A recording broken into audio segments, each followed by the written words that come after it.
As you can see, there's many flowers on this one twig, and one of them will become the dominant flower, which will in turn be the orange that we'll have here next year. The flowers will fall away, leaving the dominant one, which has been fertilized, and it will begin growing. As this very little piece of fruit begins growing, it will make the larger one that we will crop this time next year.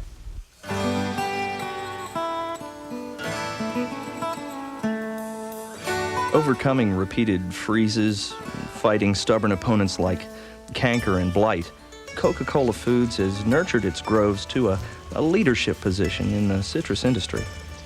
It's the only nationally branded major orange juice processor with its own groves, 17,000 acres ranging along the eastern coast and central ridge of Florida. The story of the Coca-Cola Foods groves is a story of the latest advances in agricultural technology. And it's a story of caring individuals who make product quality from seed to juice, a daily, personal commitment. Individuals like Brian Beasley, State Production Manager, Dave Crumley, Central Area Production Manager, and Dean Evans, Nursery Manager at DeSoto City. Let them tell the story of the Coca-Cola Foods groves. You get here before daylight, and before you know it, it's time to be trying to get away, to get home to your family. You could be here 24 hours if you didn't just make yourself leave.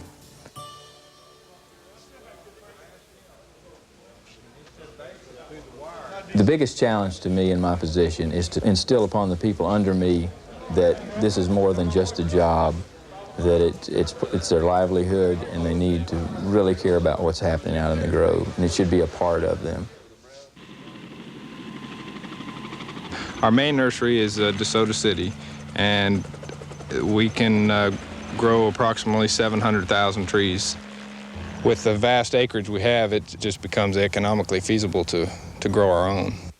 The orange tree is really two trees in one.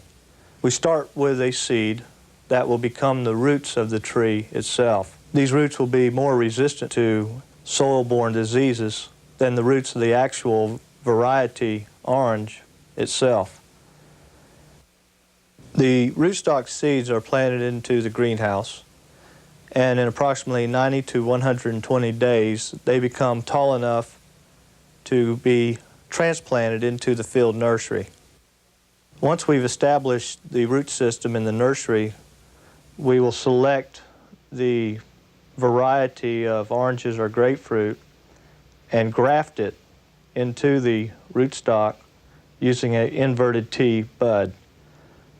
This is unique because the inverted T bud allows us to propagate many trees from the same mother tree. This grafting or budding operation results in the best root system and also the best top combination for our grove's needs.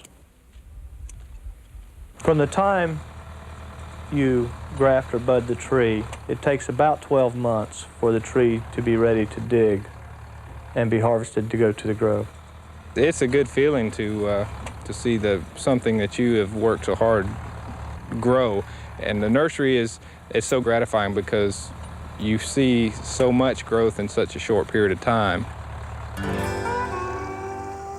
These trees are being reset in our own groves. We're replacing trees that have been pulled that were diseased or older or frozen trees. We're intersetting groves, which is actually planting a grove within a grove. We're doubling our number of trees in the grove, which is increasing our density and overall production eventually. And we're also planting solid fields that weren't planted in the past.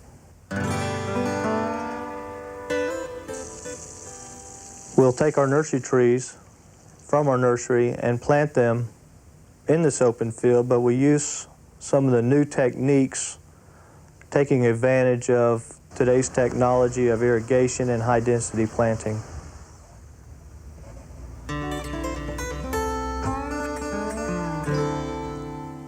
Our irrigation systems are low-volume irrigation systems with micro sprinklers.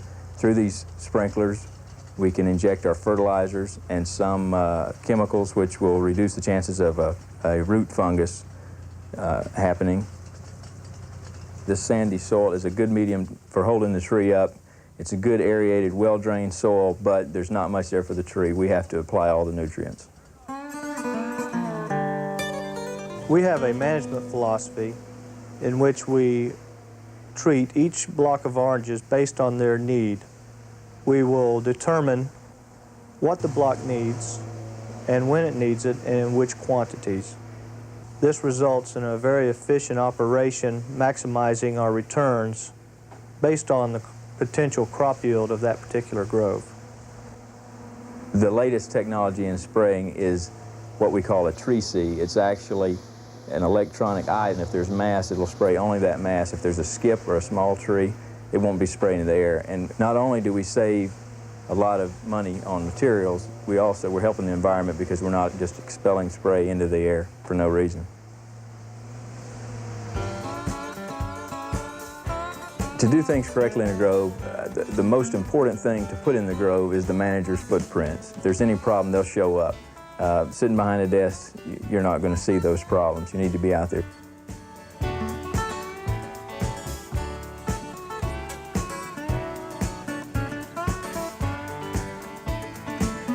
The blighted trees that we find, we need to push those trees, which we're doing. As soon as there's an indication that the tree is blighted and the production of the tree is in decline, then we'll go ahead and push the tree and get another tree started. By taking shots at the grove, infrared shots from an airplane, you can actually see a sick tree before it shows signs from the ground. On the infrared, a sick tree will show up with a bluish hue rather than a healthy red color. From that, we're able to take an inventory of our trees, because we inventory trees as a warehouse would inventory cases of orange juice. And it gives us an idea of how many productive trees we have in the grove and how many non-productive. As a manager, we're expected to try new things, to keep up with the latest technology throughout the industry, and be looking at ways to modify our own practices to make them better with newer technology such as computers, grove summary profile, keeping all of our management data on computer. We can manage the grove off that data by looking back and seeing exactly on a block-to-block basis what was done in that grove and make any adjustments that need to be made per our physical observations. For years, land was cheap, farmers had plenty of land, and water was scarce. Our irrigation methods that we have today were not available then, so trees were planted on a wide set. Today we can take a grove set on a 25 by 30, which is 58 trees per acre, and interset that grove and make it 96 trees per acre. Also, in our solid fields, we can tighten our rows up and plant on a 10 by 20, which is 218 trees per acre. The biggest difference there is by tightening our density, we can get into production of, say, 500 boxes per acre in 6 to 7 years versus 10 to 12 years. When we increase our density, we also decrease the amount of sunlight unless we bring in another production practice, which we are doing, which is hedging or topping. By hedging and topping, we increase the light within the grove by just removing foliage that is not necessary in order that we'll be able to harvest fruit throughout the harvesting season, which will be December to June, and we can supply the plant fruit throughout this period. We'll plant different varieties of fruit. Depending on the variety of the fruit, we know about when the fruit should be picked. When that time nears, we'll start making periodic random checks by going out and picking fruit. The harvesting department does the test on the fruit and make the determination when the fruit should be picked.